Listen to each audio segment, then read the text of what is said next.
I just want to start first with this meeting here today. Yes. I'm wondering, why is there so much process going into this when normally, say, at an organizational day, you appoint a chair to this committee? What's going on here? Well, we do love our process. What has happened here is that this is a very important role. And council needs to be careful with this because it is a quasi-judicial organization. Council does not control it, but we must make sure that good governance is in place. And the current chair of the Subdivision Development Appeal Board has been there for many years. He's done an excellent job. And because we don't have much experience in the succession of this role since he's been there for so long, we just want to make sure we get it right. So you're going to hire a consultant to put somebody in for only 6 months? Well, here's hoping that the way it works is legislatively these roles have to turn over at the end of the year. But certainly my hope would be that the person who starts in this role will be reappointed by council to the role for next year and beyond. Is the chair of the committee, who's been there quite a long time through many issues and controversial issues, does he want to leave or is he being pushed out? Oh, it's a good question for him, but no, he certainly is ready to move on. If you look at the last few years, he has been sharing the load a lot more, chairing fewer of the meetings, giving other people the opportunity to get some experience in writing, judgments, and so on. So this is all moving as it should. And you're scheduled to go up to Edmonton this week. I'm driving up to Edmonton tonight. Yeah. What do you expect is going to come out of this summit on poverty?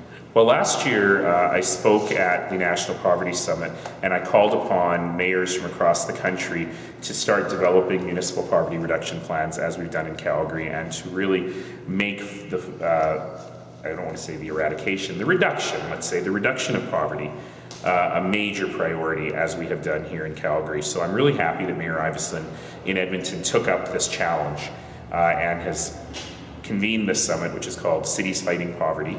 There will be a number of mayors there to talk about what we've done and what others have done. And my job tomorrow is to try and inspire the group to think big about new ideas, some of which we tried here in Calgary, some of which we've yet to try, around how we can fix issues on poverty. Because the challenge we have as an overall society is that if you talk to nonprofit organizations and agencies about their poverty record, you'll hear great stories of huge impact people have made with individuals and families.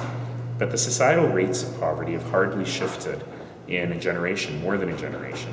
Child poverty in particular remains stubbornly high. So it really is time for innovation and to really think hard about how we can ensure that everyone in our community has the benefit of being able to participate in the community. Well, the city's poverty reduction plan was developed when times were going quite well in Calgary. The economy was booming. Given the current economic climate, how much more challenging does it make for the city to implement, or pressing does it? The thing about extreme poverty is that it doesn't actually vary much with the economy. Similarly to homelessness, when times are good, some people are very poor. When times are bad, some people are very poor. And certainly more people are feeling economically insecure today than we were when council unanimously passed our poverty reduction strategy, Enough for All. But the concepts are the same. So if in fact we have the ability for people of low income to access all city services on a fair and equitable basis, that system's already there. And if we have to serve more people using that system, then we serve more people. But the key is to get the systems and the processes in place. I've been a long time advocate, for example, of experimenting with guaranteed annual income, reducing the patchwork of programs that we have in the system right now for people who have low income, doing it much more simply and securely, something everyone from Milton Friedman to progressive economists have all thought was a good idea. And I'm hopeful that we will be able to start moving forward on being more thoughtful. I'm encouraged that in Ontario they're starting to think about this issue, and there will be time for us here in Alberta to start experimenting with that as well. And both Mayor Iveson and I have suggested that Calgary and Edmonton would be good places for a national pilot. And that was brought up last year, the idea of a pilot project. Has that gone anywhere since last year's? No. Well, given that, do you That was an easy answer. Do you think it'll go anywhere? This issue is one that is perpetual. The first experiments, for example, on minimum income were in Dauphin, Manitoba in the 1970s. And I remember debating the issue of a guaranteed annual income at a national or provincial debating championship when I was in high school, which was more than 5 years ago even. So these issues are perpetual, but I think that we are in a policy environment right now, perhaps brought on by the economic downturn, where people are willing to experiment a little bit more. So we'll continue to fight that battle. We'll continue to fight for a life of dignity for every citizen.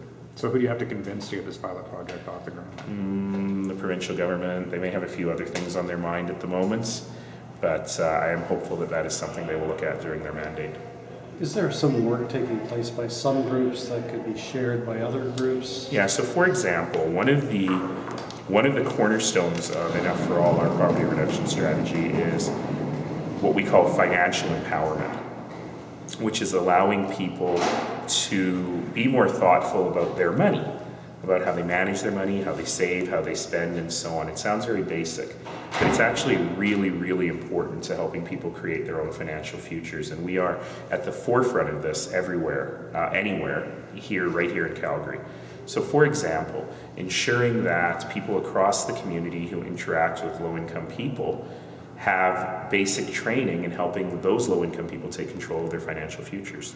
So for example, my vision is that if you come to the City of Calgary to apply through the Fair Entry Program for low-income subsidy, instead of just approving your application, we'll also use that as an opportunity to say, all right, how did you get into this situation? How can we help you think about different ways that you can manage your money? And the people who literally are at the window helping you with the Fair Entry Program are trained enough to ask you a few questions and send you to resources you need. Certainly this council's overwhelming support for cracking down on payday lending and for creating new credit opportunities for low-income people is an important part of that as well, and another story that I will share.